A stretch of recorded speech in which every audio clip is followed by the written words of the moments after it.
அஸ்ஸலாமு அலைக்கும். இன்னைக்கு நான் வந்து என்ன செய்ய போறேன் அப்படின்னு பார்த்தீங்கன்னா வாழைப்பூ பக்கோடா தாங்க செய்ய போறேன். இப்போ அந்த பக்கோடா செய்யறதுக்கு வந்து தேவையான பொருட்கள் வந்து பார்த்துடலாம்.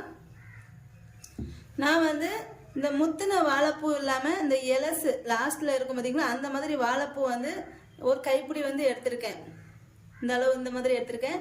இதில் வந்து க்ளீன் பண்ணலாம் வேண்டாம். இது வந்து ரொம்ப எலசுங்கிறதுனால இது வந்து க்ளீன் பண்ண முடியாது. இது வந்து அதனால் அப்படியே போட்டுக்கலாம். இதை வந்து அடுத்து வந்து ஒரு 10 சின்ன வெங்காயம், இதை வந்து நீள நீளமாக நறுக்கி வச்சுருக்கேன். அடுத்து வந்து ஒரு 4 பல்லு பூண்டு, இதை வந்து துருவிக்கணும். அடுத்து வந்து ஒரு சின்ன துண்டு இஞ்சி, இதையும் துருவிக்கணும். அடுத்து கொஞ்சம் கருவேப்பிலை, கொஞ்சம் மல்லி இலை. ஆனால் இது வந்து ஏதாவது வைக்கிறது நல்லா இருக்குன்னா. அடுத்து வந்து ஒரு கப்பு கடல மாவு. இப்போ இது எல்லாத்தையும் எப்படி செய்யறதுன்னு சொல்லிட்டு பார்க்கலாம். இப்போ இந்த இஞ்சியை வந்து இதில் வந்து திருவிக்கிறேன். நான் வந்து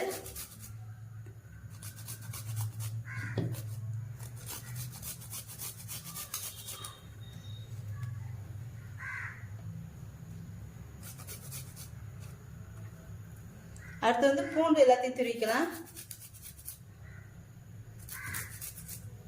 இப்போ இது எல்லாத்தையும் துருவியாச்சு. இப்போ இதில் நான் வந்து இது எல்லாத்தையும் நல்லா மிக்ஸ் பண்ணிக்கிறேன்.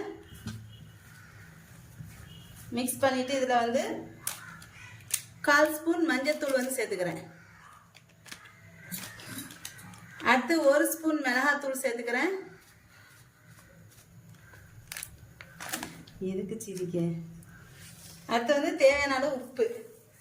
இப்போ இதெல்லாம் நல்லா மிக்ஸ் பண்ணிக்கலாம் திரும்ப. இப்போ இதில் வந்து நான் கடல மாவு வந்து சேர்த்துக்கிறேன்.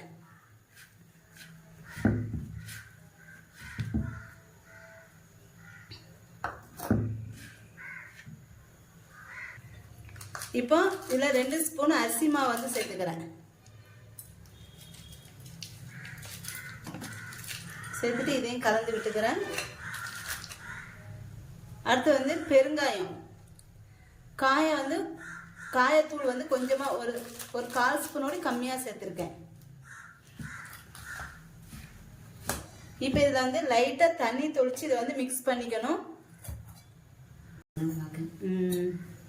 இப்போ லைட்டாக தண்ணி தொளிச்சுட்டு இதை வந்து நல்லா கலந்து விட்டுக்கணும். கலர் போட்டதை சொன்னீங்களா? அடுத்த மாதம் மாடி. இப்போ இந்த பாருங்க, இந்த மாதிரி நான் வந்து கலந்து விட்டுருக்கேன். ரொம்ப தண்ணி வந்து சேர்த்துக்கிடாதீங்க. லைட்டாக தொளிச்சு விட்டுக்கணும். இந்த மாதிரி பண்ணிட்டு இப்போ வந்து இதை வந்து எண்ணெயில் வந்து போட்டு எடுத்துக்கலாம். இதை என்ன பண்ண,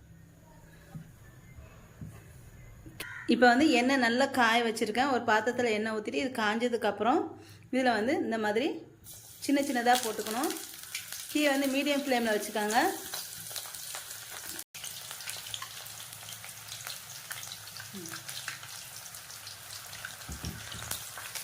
இந்த மாதிரி சின்ன சின்னதாக போட்டுக்கோங்க. ரொம்ப பெருசு வேண்டாம், கொஞ்சம் ஹார்டாக இருக்கும்.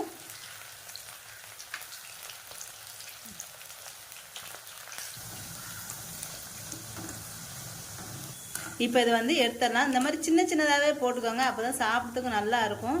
அந்த வாழைப்பூ வந்து சீக்கிரம் வெந்துடும் செய்யும். ரொம்ப பெருசாக போட்டிங்கன்னா வாழைப்பூ வந்து டக்குன்னு வேகாது. அதுக்காண்டி நான் சின்ன சின்னதாக தான் போட்டிருக்கேன். இப்போ இதை எடுத்துடலாம். எடுத்துரு.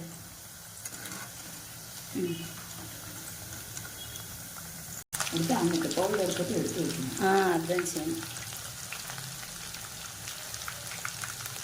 இது ரேஷன் எண்ணெயா? ஆமாம். இப்போ இதே எல்லாத்தையும் எடுத்துடலாம். வாழைப்பூ பக்கோடா வந்து ரெடி ஆயிடுச்சு. பார்த்துடு,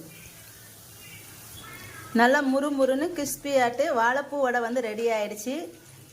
நீங்களும் இந்த மாதிரி செஞ்சு பாருங்கள். கண்டிப்பாக ரொம்ப நல்லா டேஸ்ட்டாக இருக்குது. வாழைப்பூவை கட் பண்ணாதீங்க, நல்லா எலசாக எடுத்துகிட்டு அந்த மாதிரியே நீளமாக ஃபுல்லாக போட்டுக்கோங்க. அந்த மாதிரி போட்டால் தான் ரொம்ப நல்லா இருக்குது. நீங்களும் செஞ்சு பார்த்துட்டு எப்படி இருக்குன்னு கண்டிப்பாக கமெண்ட் பண்ணுங்கள். என்னோட இந்த வீடியோ உங்களுக்கு பிடிச்சிருந்தா லைக் அண்ட் கமெண்ட் ஷேர் பண்ணிக்கோங்க. என்னோட சேனலை மறக்காமல் சப்ஸ்கிரைப் பண்ணிக்கோங்க.